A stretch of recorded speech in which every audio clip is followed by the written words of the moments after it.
এর স্থানে আমরা বাটনের মধ্যে একটি ইন্টারঅ্যাক্টিভিটি যোগ করব। লক্ষ্য করুন যে আমরা এখানে একটি বাটন তৈরি করেছি।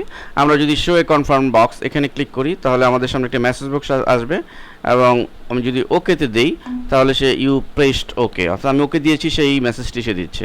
এখন যদি আমি এরকম ক্লিক করার পরে দেখুন আমি যদি ক্যান্সেল দিই তাহলে সে কিন্তু আর ওকে বলে না, ইউ প্রেস ক্যান্সেল, অর্থাৎ আমি যে বাটনে ক্লিক করেছি সেই মানে ক্লিকিং অনুযায়ী সে কিন্তু রিপ্লাই দিয়েছে। তো এই ধরনের সিম্পল একটি ইন্টারঅ্যাক্টিভিটি আমরা বাটনের মধ্যে আনতে পারি। তো এই কাজটি আমরা কীভাবে করব সেটি দেখাচ্ছি।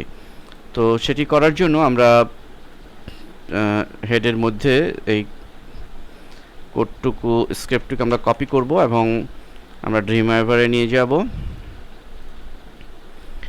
এবং এখানে কোডে চলে গিয়ে আমরা হেডের মধ্যে আমরা টাইটেলের পরে পেস্ট করে দিলাম। দেন আমরা বডির মধ্যে যতটুকু আছে, অর্থাৎ বডির মধ্যে জাস্ট একটি লাইনই এটি কপি করব। দেন আমরা ঠিক এই বডির মধ্যে এটি পেস্ট করে দিব।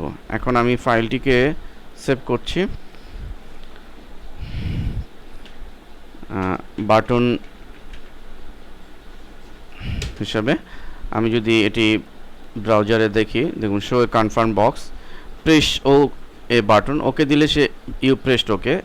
তো আমি আপনাদের যেরকম আউটপুট দেখিয়েছি সেরকমই হয়েছে। ধন্যবাদ সবাইকে।